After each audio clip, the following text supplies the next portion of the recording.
You can find chicken marsala on the menu at almost every Italian-American restaurant. Why? Because people love it.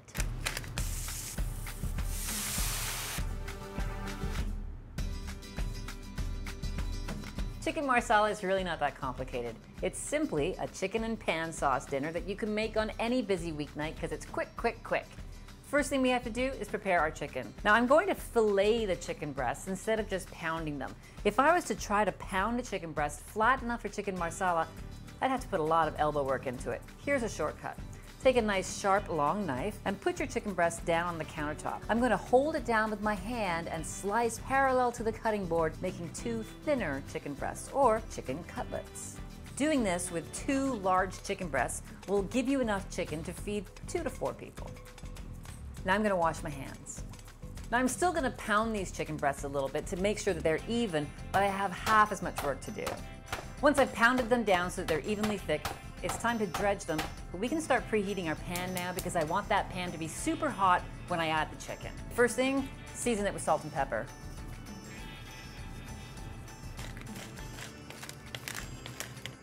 Now we're going to dredge it in a little bit of flour. That flour is going to give us better browning when we put it into our pan. The starches will brown. It'll also give our chicken a great silky texture that will hold on to the sauce at the end of the meal. I'm going to saute this in a mixture of oil and butter.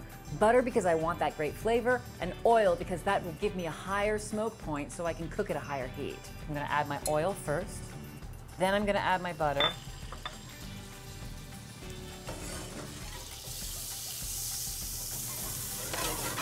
As soon as that butter has melted, we're going to start adding our chicken. But we don't want to overcrowd the pan, so let's do this in batches. While our first batch is cooking, I'm going to preheat the oven to just the lowest temperature possible. 170 degrees is what most ovens have. That's just going to hold our chicken warm while we do the second batch. We're looking for the chicken at this point to be almost completely cooked through. So give it a touch with your finger. Make sure it's relatively firm to the touch, and then it's time to remove that from the pan. And let's transfer this to our warm oven.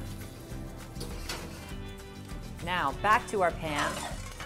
Let's add a little more oil, and we're going to add our essential ingredient for chicken marsala, which are mushrooms. Now the mushrooms are going to give off some liquid before they really start browning. That's okay, it just needs a little patience. We're going to season with a little bit of salt to help that along, and we're going to let that moisture come out, evaporate, and then the browning will begin. Once you have some color on those mushrooms, we're going to add some more flavor, garlic. Garlic only takes 30 seconds to a minute to cook, so we've waited until now. We're also going to add some fresh sage chopped up. Toss this around for just a minute more, and then we're going to add our marsala. Now you have 2 choices here. You can go with sweet marsala or you can go with dry marsala. It's really up to you, but most people prefer the sweeter version in this dish. Now when you add your marsala, if you're cooking with a gas flame, you might ignite that marsala. It's okay, don't panic. It's going to boil off and that flame will go out as soon as all the alcohol has disappeared. The marsala should have a couple minutes so that it can reduce and concentrate its flavor. We're going to do the same thing when we add the chicken stock. Add the stock, bring it to a simmer. The chicken stock also needs to reduce by about half, and now it's time just to finish our sauce. So let's turn the heat off. We're going to give it just 10 seconds to cool, and then I'm going to add butter and stir that butter in. The reason we want the heat off is because butter is an emulsion. We don't want that to break in the sauce. We want it just to blend in beautifully. So swirl this in. One final step before that chicken gets in there is we have to season this and taste it first. Wow, that is pretty tasty. A little bit of salt, some black pepper. One more time, swirl it. And now we'll grab our chicken from the oven. We're going to add this back, including all the juices that will come off of that resting plate. And all we're doing now is coating the chicken in the sauce. Now it's time to plate this up. Over a bed of noodles is delicious, maybe some mashed potatoes or some rice. With our sauce finally ready, a little parsley in there to distribute. Pour this over the chicken.